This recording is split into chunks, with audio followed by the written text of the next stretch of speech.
Alors, à la ligne, c'est un manuel unique de français. Tout à l'heure, je vous ai parlé d'interligne, interligne lecture ou interligne étude de la langue. Ici, à la ligne, c'est un livre unique de français. Un livre unique de français, ça veut dire qu'on va trouver à l'intérieur de cet ouvrage-là de la lecture, de la compréhension, du langage oral, du langage écrit et de l'étude de la langue. D'accord ? Une particularité d'à la ligne, c'est que c'est une boîte à outils. Alors, c'est un manuel qui aujourd'hui n'existe que pour l'instant sur le niveau du CE2, donc la fin du cycle 2. C'est une boîte à outils, pourquoi ? Parce qu'on va trouver dans cet outil deux éléments distincts. On va trouver la partie lecture, pratique orale, compréhension, sens, et on va trouver l'étude de la langue. Donc on va avoir deux parties distinctes. L'étude de la langue est complètement décrochée de la lecture. Ça n'est pas la lecture qui induit et introduit les activités en fait de français. L'enseignant les prend comme il l'entend, comme il le veut. La particularité de la lecture, et c'est intéressant pour le coup, pourquoi ? Parce que sans prétention aucune, c'est le seul manuel qui valorise de la lecture pour des CE2 à partir d'une écoute active. Donc ici, encore une fois, l'enjeu étant de découvrir des types de textes, de découvrir des formes d'écrits différents, mais de rentrer dans la littérature par des genres littéraires. C'est-à-dire qu'on va travailler non pas les spécificités d'un type de texte, mais les spécificités d'un genre littéraire. Qu'est-ce qu'un récit humoristique ? Quels sont les éléments qui caractérisent un récit humoristique ? Quels sont les éléments qui caractérisent le policier ? Quels sont les éléments qui caractérisent le fantastique ? Voilà. Et donc on va comme ça avoir un ensemble de textes qui concourent à donner à l'enfant la capacité de distinguer dans l'ensemble des écrits qui sont à sa portée de la littérature, eh bien ce qui est plutôt d'ordre policier, d'ordre fantastique, d'ordre humoristique. Avec cette particularité en fait d'être, j'allais dire, attaché à des textes entendus. Je vais être un peu chauvin, je vais dire que c'est très beau. Vous avez des belles illustrations qui donnent avantage à vouloir être lues. Alors, dans la partie lecture, j'ai 10 unités qui peuvent être prises indépendamment les unes des autres. Donc, on va travailler le récit de vie, on va travailler la bande dessinée, le récit humoristique, la poésie, le conte, le texte informatif, le récit fantastique, le récit policier, le théâtre et le récit historique. On va ici entrevoir le récit de vie. Donc dans mon extrait de manuel, dont je suis en train de vous parler là, j'ai un premier accessite. J'ai un premier extrait de texte qui permet de travailler sur un garçon pas comme les autres. Et à partir de là, effectivement, les élèves, avec l'aide de l'enseignant, donc les élèves vont pouvoir peut-être lire tour à tour, ou alors l'enseignant va peut-être lire à haute voix, et on va essayer en fait de voir ce qui caractérise, j'allais dire, ce texte. On en a ensuite un deuxième, voire un troisième. On a 3 questions successives, trouve pour chaque extrait qui est le narrateur, relève les mots qui montrent que le narrateur raconte sa propre vie et qu'il parle en son nom, et dans chacun des extraits qui sont là, qu'apprend-on sur la vie du narrateur ? Donc ici, on a 3 éléments qui permettent effectivement déjà de fixer le cadre de ce qu'est un récit de vie, ou de ce qu'aurait pu être le récit policier, ou de ce qu'aurait pu être le récit fantastique. Ensuite, on va rentrer dans le premier texte entendu. Donc ce texte, on peut le lire, mais on va préalablement l'écouter. On va l'écouter avec la ponctuation, avec tous les éléments qui permettent effectivement de s'en faire idée et de pouvoir ensuite débattre sur la bonne compréhension. Donc ça, c'est sur une des pages. Et au regard de cette page, on a ensuite plusieurs rubriques. On a une première rubrique qui s'intéresse à la compréhension. Donc on a découvert dans un premier temps le texte. On va choisir le résumé qui convient, on va justifier sa réponse, on va travailler sur les personnages principaux, voire les personnages secondaires, et ensuite on va comprendre effectivement, j'allais dire, mieux en relisant. Donc il y a peut-être des éléments qu'on n'a peut-être pas suffisamment, j'allais dire, lus ou approfondis, et donc on va relire. On a une lecture à haute voix, le texte expressif étant aussi là capable de donner corps et sens à l'élève, ou en tous les cas, j'allais dire, aux personnes qui sont dans la classe, aux petits camarades qui sont dans la classe.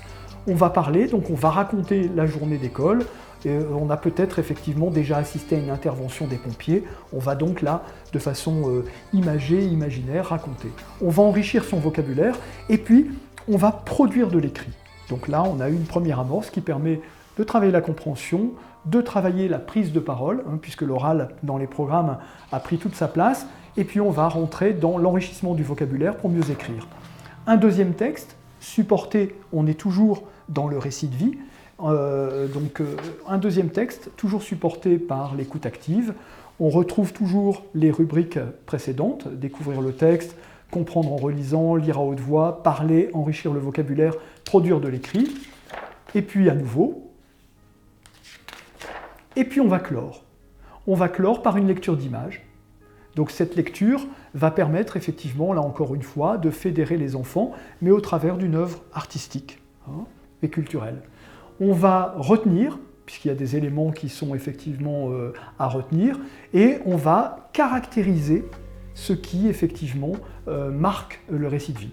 Donc par exemple, pour bien comprendre un récit de vie, eh bien, je dois me poser des questions qui parlent et qui me racontent l'histoire. Pour cela, je dois repérer des pronoms personnels, exemple, je ou les mots cachés comme mon, ma. Il faut aussi relever des indices parfois cachés dans la lecture comme les accords en genre et en nombre. Donc ça, c'est un petit peu la règle à retenir. Et puis ce qui est intéressant, c'est que eh bien, ces premières lectures que l'on a eues, on va pouvoir les poursuivre avec un réseau de propositions. Donc dans la bibliothèque de l'école, il y a peut-être des ouvrages qui sont, ou peut-être l'enseignant aura volonté d'approfondir cela, avec une proposition à petits pas pour les petits lecteurs, pas à pas pour des lecteurs moyens, et puis à pas de géant pour les lecteurs qui sont confirmés. Voilà. Et donc, si on travaille sur le deuxième chapitre, eh bien, on sera effectivement ici, par exemple, sur la bande dessinée, etc., etc., etc. Voilà. L'étude de la langue. Alors, l'étude de la langue, eh bien, là encore, tout à l'heure, je vous disais qu'on pouvait aller chercher chacune des activités de façon décrochée. Donc, on a une problématique qui se pose d'abord par une question, ensuite une illustration, et on propose au travers de cette illustration et de cette problématique posée par la question, d'aider l'enfant avec ses petits camarades à construire la règle. Donc là, l'idée étant effectivement, j'allais dire, de poser le préambule, les prémices de la règle. On a ensuite effectivement, j'allais dire, le sujet. Donc là, c'est effectivement tout ce qui concerne la règle entre guillemets. Et puis on a un entraînement qui est un entraînement là différencié. On a un entraînement 1 point, un entraînement 2 points ou un entraînement 3 points. Et on va pouvoir comme ça, j'allais dire, travailler à son rythme, produire de l'écrit, et puis travailler une autre notion, et travailler une autre notion, et travailler une autre notion. Ces éléments peuvent être complétés par la partie ressources. La partie ressources permet effectivement, encore une fois, d'aller plus loin et de donner corps et avantage à chaque élève et à l'enseignant. Dans cette partie ressources, on va aussi trouver des dictées. Elles sont en nombre. Elles sont en nombre pourquoi? Parce qu'elles répondent effectivement, là encore, aux volontés ministérielles que de remettre la dictée au centre des préoccupations pour travailler autant le vocabulaire que travailler le verbe.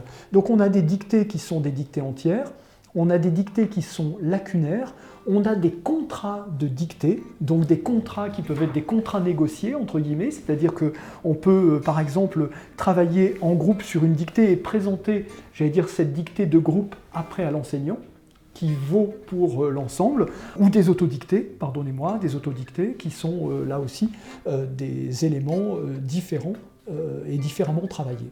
Donc, c'est très intéressant parce que là encore une fois, l'enseignant a à sa disposition tout ce qui permet de venir qualifier, j'allais dire, la bonne compréhension. Les bilans, les synthèses sont effectivement là aussi pré-rédigés. Donc si on va avoir les grilles d'évaluation quant à la lecture à haute voix, si on veut avoir les grilles d'évaluation de la production d'écrit, si on veut avoir les grilles d'évaluation de la production orale, tout ça est effectivement aussi abordé à l'intérieur du fichier ressources et permet à l'enseignant de gagner du temps, d'une part, et de s'appuyer aussi sur des enjeux et des objectifs qui ne sont pas toujours assez ou aussi faciles que ça à appréhender ou à poser. Voilà. Donc, à la ligne, manuel pour le CE2, manuel à vocation de différenciation, manuel unique pour travailler les composantes du français dans l'intégralité, que ce soit de la lecture ou que ce soit effectivement l'étude de la langue.